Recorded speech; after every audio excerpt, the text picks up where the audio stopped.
Hey everybody, welcome to BrickVault. Today is another LEGO Top 10 Mocks of the Week episode. This is what we do every single Sunday. We find the coolest builds we happen to see people building throughout the week. We take our 10 favorite ones, talk about them, let you guys see them. Links for all of these creations are going to be in the description below, plus a ton more links for more builds that we just didn't have time to talk about. If you have a build yourself that you would like to submit to us, check out our link in the description below, our email in the description below for sending pictures over to us. The fan creations get shown off at the very end of this episode. And this week we also did a soft launch on a Micro Millennium Falcon. It's a personal design of my own. Also the Outrider too is in that for the instructions at our web store. That's www.brickvault.toys. Once again, linked in the description below with everything else that I show off in this episode. So anyways, let's get started with the very first build. This is from the designer Inthert, also a designer that we work with that has his creations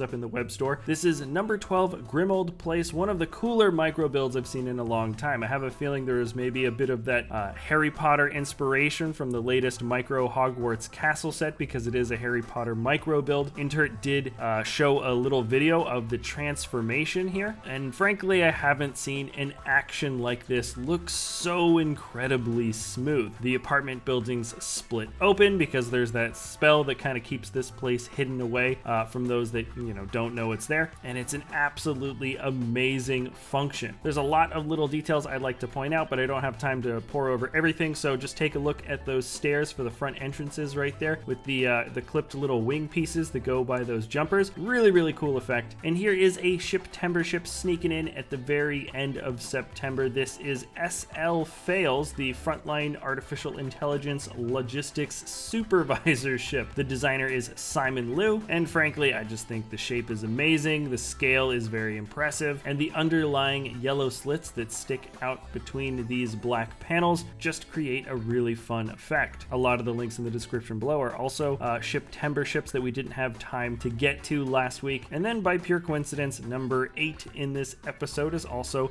a Harry Potter build. It's titled The Tale of the Three Brothers, and well, little brothers in this case because it's all micro. You can see that the art style here very much reflects that of what the story looked like from what we saw in the actual Harry Potter movie. Usually you don't see a dramatic scene in a micro scale like this, but I think it was pulled off quite well. Now this next build, number 7, is from Eero Okkenen. This builder is known for some very detailed mocks, and what we have here is, and the title of this build is Radiant Excerpt 4. I'm not entirely sure if this is based on maybe a fighting game or a comic or something like that, but this female warrior is really well constructed. I think the shape for the face is particularly good, and I didn't even know what click-it bands were or that they existed, but the use of them for the blade on the sword, or at least creating that sort of energy blade, is absolutely expert, and I think it really does look amazing. For the number 6 build here, I swear we just always got to show off what Moko is building. This guy just doesn't quit when it comes to big mechs, and the style is always changing. This is a pretty good combination of, I would say, probably mostly Technic and Bionicle here, but the shape of this creature feels a little bit more solid than maybe some of the other mechs I've seen recently from this builder, and it's kind of dirty too, with a lot of kind of rough and rugged pieces thrown into the body that make it feel just a bit more gritty. Now, staying on the same sort of line of thinking, we've got a much more classic robot here. This is from Henry Pinto, and this is Gundam RX781051. This is basically just your classic Gundam. I think even in Tokyo there is a statue of this exact robot, and I'm not entirely sure what the scale is here on this build, but when you start looking up close at some of the pieces that make up the legs or wherever on this build, you'll notice that this is an absolutely massive creation. Before looking deeper into this builder's Flickr pictures, I thought, wow, this reminds me a lot of the guy that built that gigantic Sentinel from X-Men, and lo and behold, it's the same guy, so it kind of makes sense. And also these pictures give you a much better idea for how big this LEGO creation actually is. Something tells me this is probably like a true minifigure scale version of the robot, maybe even bigger than that, and frankly I just think the shapes were created in an extremely efficient and accurate manner, and it absolutely brings the Gundam to life. Number 4 in our build coming up next is something that I know a lot of people have been kind of hoping for, or I know people were asking us to try to build an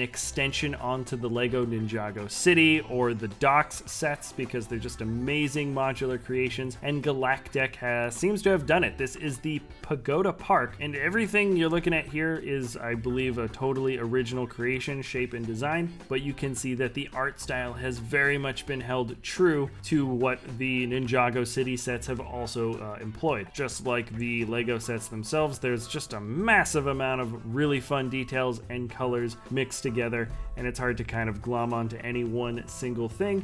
So anyways, I think this is a really fun extension to those sets. And when it comes to the number 3 build, you know how we are about gigantic Lego Star Wars ships, and this is something that looks like it's minifig scale, maybe slightly smaller. I'm not totally sure. This is the GR75 Medium Transport by Anders Horvath, and frankly, he did a stellar job. Personal favorite aspects of the ship here are the shape and just setup of the containers that we have along the bottom of the ship. They're multicolored. I just think the build for them is awesome. And also the back of the ship has an incredible amount of detailing with all of those gray macaroni pieces making up the piping. It's built at a large enough scale where the smoothness of the ship doesn't need to be completely seamless. You can see it's very slowly built up in these kinds of layers. And frankly, I just think he did the GR75 justice. It really is an amazing Lego Star Wars MOC. Now, I can't help it. This is also something that came from Shiptember. It's titled Celestial Barracuda by toothdominoes. It's easily one of my favorite ships to have ever come from a Shiptember themed build. It's a massive looking mechanical sperm whale with just the right amount of mechanical detailing that makes it feel completely like a ship, yet totally recognizable as a whale. The build around the eye and the mouth are particularly good, and also the designer created an entire backstory about this particular ship, and it's totally outfitted with small mechs and lots of exploration ships as well. I think having the ambitious design for making the shape of a whale was really good idea, and it's built in orange, which I think just works super well for this design. So anyways, it's absolutely awesome, and let's move on to the number 1 build in my opinion for the week, and this is Crash Kramer's Mad Max 2's V8 Interceptor. So this is his car from the movie, and we have some absolutely excellent building that makes up the shapes of this incredible vehicle. It's about 26, 28, maybe even more studs wide, which gives the builder a massive amount of detail spacing to work with, and I don't believe any of that extra space was wasted in any way. There's obviously a few custom printed stickers here and there to kind of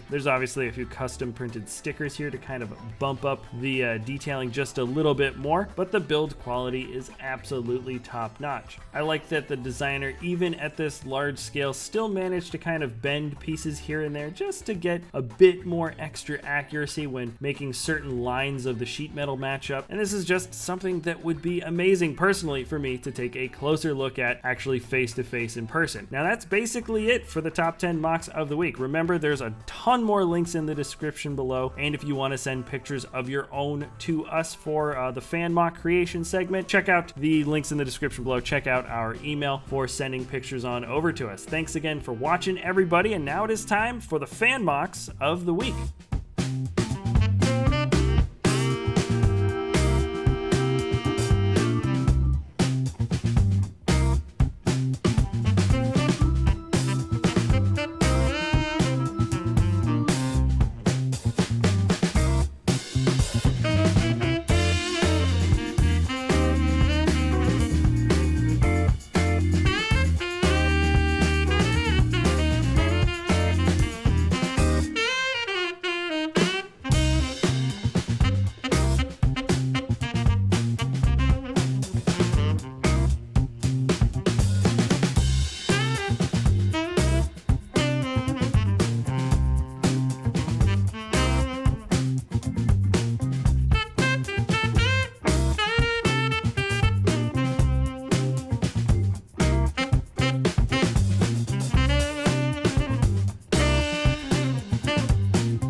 everybody, wanted to pop in really quick, let you guys know that we've got a LEGO web store, www.brickvault.toys, where we sell the PDF step-by-step instructions for some incredibly awesome LEGO MOCs. It's definitely worth checking out. The revenue from the web store helps support us here at the channel, as well as the designers that create these amazing LEGO builds. So anyways, thanks a lot for watching. Remember, that's www.brickvault.toys, and we'll see you next time at BrickVault.